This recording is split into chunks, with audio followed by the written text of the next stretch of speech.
Assalamu alaikum. Hope you all are fine. So today the topic is income elasticity of demand from economics. So the ratio of percentage changes in quantity demand of a good to the percentage change in income of consumer. इसमें हमारे पास बताया जाता है कि जैसे हमारे जो quantity demand होती है उसका इनकम से क्या ताल्लुक़ है या वो कितनी चेंज होती है अगर इनकम बढ़ती या कम होती है। तो इसके लिए हमारे पास फार्मूला है income elasticity of demand is equals to percentage change in quantity demand QD is equals to quantity demand of good divided by percentage change in income of consumer, जिसको हम आसान वर्ड्स में EY is equals to percentage delta QD divided by percentage delta Y भी लिख सकते हैं। For example 10% rise in income, आपकी income 10% rise हुई है तो जो आपकी डिमांडेड चीज़ है उसका आपकी ज़िंदगी पे क्या असर पड़ता है, वो आपकी कितनी परसेंट बढ़ती है।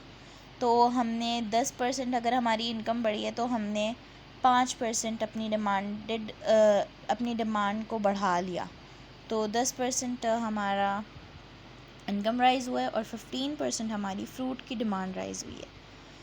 तो हमने by putting the formula EY is equals to change in demand 15%, चेंज इन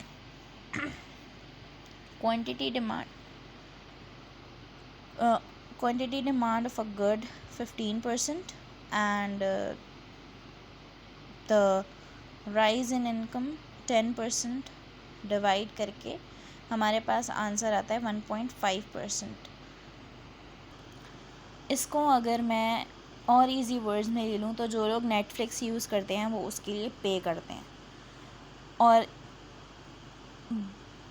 कुछ लोग हैं जो नेटफ्लिक्स यूज़ नहीं करते बिकॉज़ कुछ को अलाउ नहीं होता, उनका अलग इशू होता है, जो पे नहीं कर पाते उनका अलग इशू है। तो फॉर इंस्टेंस अगर उसकी पेमेंट करनी ना पड़े तो मेजॉरिटी उसको डाउनलोड कर लेगी and they will easily watch what they want. So ये भी इनकम इलास्टिसिटी ऑफ डिमांड की एक एग्जांपल है, हम इसे भी रिलेट कर सकते हैं। उसके अलावा अगर हम यहाँ पे फ्रूट ना रखना चाहें तो हम यहाँ पर कुछ और रख सकते हैं, जैसे कि चॉकलेट्स, जूसेस या फिर कुछ भी। तो इस तरह से होती है income elasticity of demand calculate, और ये उसकी स्टेटमेंट या डेफिनेशन जो भी कह लें। तो उम्मीद है आपको कॉन्सेप्ट क्लियर हो गया होगा और समझ आ गई होगी।